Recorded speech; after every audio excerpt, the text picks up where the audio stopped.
When I first started my training, I got my hands on Microsoft Flight Simulator 2020, and I must say it is probably the best investment I have made in my flight training. However, I have noticed that there are key differences between the simulator and the actual thing, and I really want to share them to you. For those of you who want to, give a sim a try, I can tell you firsthand experience of how it differs between the real thing and the fake thing from the perspective of a student pilot using it to learn. The first thing I want to say before really digging into this is the reason why I said this was such a great investment for me is because if you get the right add-ons and downloads or mods or what have you in whatever simulator that you choose to do, you can get a scary accurate representation of not only the aircraft that you are flying, if you can find it, the airport that you train at. And I did both. I got a third-party Piper Cherokee, and I got a third-party download of the airport I train at, which is Van Nuys, KVNY. And it is scarily accurate to the point where this is basically the area where the planes that I train in are parked. It is pretty cool. Now, to mention the first big difference in the simulator and the real thing is just the many little nuances. For example, whenever I hover my mouse, you may or may not be able to see it on the screen, but when I hover it over things, in order to mess with it, I can click this yoke on and off. It helps me see some of these gauges down below. It is not a one-to-one accurate representation of actually having your hand reach out and grab knobs and twist things like so. Because these little nuances can add up in the simulator versus the plane, it's going to feel a bit different. Basically, you need to be able to touch things in the plane in order to do it correctly, so the real thing is absolutely necessary to get that muscle memory into your muscles. Now, what I do have is the yoke. As you can see on the passenger side, it moves. I have a yoke. You can probably hear it clickety-clacking in the mic. I have a throttle, right? You see that little throttle going up and down right there? I have the throttle, and let me turn this off and change the view.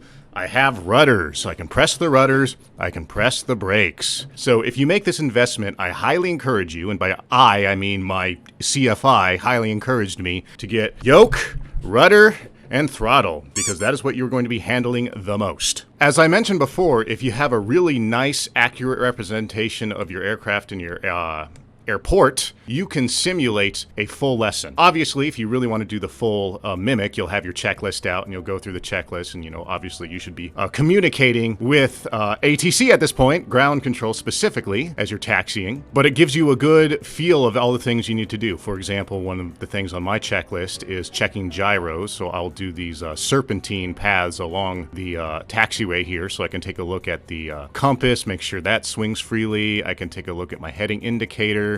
This fool on the taxiway, this is never going to happen in the real world, so since it's a video game, let's ram him head on. Come on, let's play chicken, boy. Come on.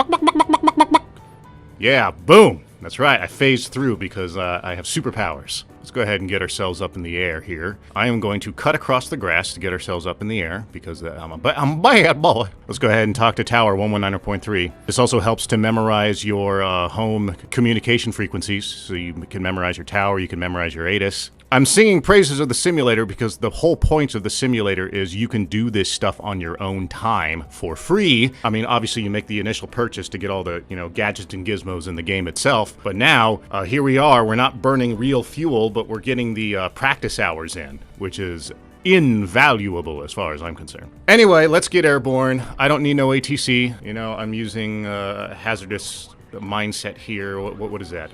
Anti-authority? Yeah, let's be anti-authority here because there are no consequences, so we can go ahead and break some aviation rules. This is great for practicing, if you're still a little sketchy about, ooh boy, takeoff and landing, oh, I'm so scared. I know that I have to safely rotate at 65 knots. And of course, stay on the center line. We are past 65, we can rotate. Pitched VY in this is 80 knots. Technically it's less, but we pitch for, I'm taught to pitch for 80 for safety. Let's get a little more nose up here to get to 80. And of course ATC is yelling at me, but don't worry about that. Well, actually do worry about that if you want to practice your radios. Again, they're not 100% accurate, but it gives you an idea of like, okay, now we need to tune into SoCal Approach 124.6. Now here's the final point I want to make here.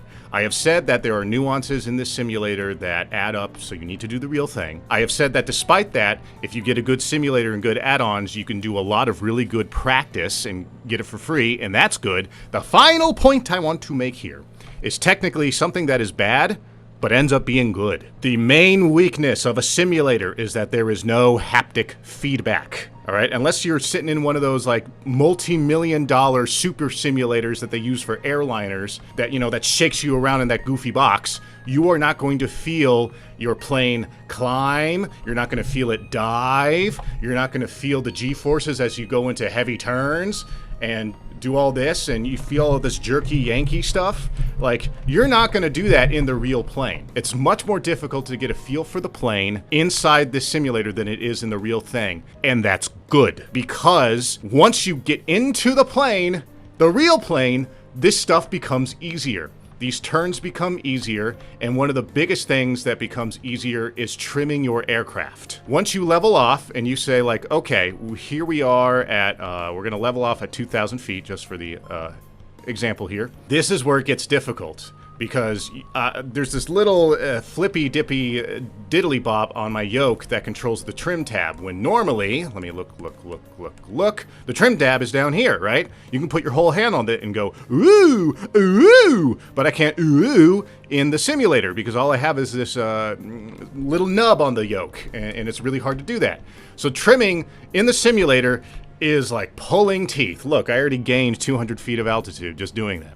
So now I got to go down in a controlled manner. I can be a little less controlled because it's a video game and I don't care. Leveling off in the real thing is so much easier because you can feel the yoke push and pull on your hands. As you're making this flight, you're looking at your altitude and like, oh, I gotta trim, trim. Oh, I'm losing altitude and it's really difficult, and it's a pain. However, once you get into the real plane, you realize it's so much easier. So it's like that thing in anime where the characters have weighted clothes, and when it comes time to fight, they take off the weighted clothes and they're super powerful. Think of the simulator as weighted clothes. Here we are on our base to final turn to land runway 16 right. Because this is a simulator, it's really difficult to get the feel of it. So training to land in the simulator because you have no haptic feedback is going to be very difficult. Again, be Rock Lee, wear those weighted anime clothes, or Goku if you're more old school. Or I don't know what the new anime is nowadays where a character's wearing weighted clothes. Point is, here's your weighted clothes landing, all right? You do your procedures as you have been practicing with your instructor in the real plane, and I'm approaching. Right, here I am. I'm trying to get that nose lined up as good as possible. You see how I'm bobbing because the haptic feedback is difficult, but I'm trying to get it really nice and clean. Flare, a little bit of ballooning, flare. Hit the nose gear a little hard, but I'm lining up in the point. Aerodynamic braking and using the brakes at the same time. That was kind of messy, but here's the thing. Having done this so many times in the simulator, having to really mess with those nuances has made my landings really good. I don't like to do too much bragging in general, but if there's one thing I would really like to brag is that my landings have been good to the point that my instructor has commented how good my landings are, and I have this simulator and its jankiness, and by jankiness I mean no haptic feedback, to thank for it. That's how you train with weighted clothes.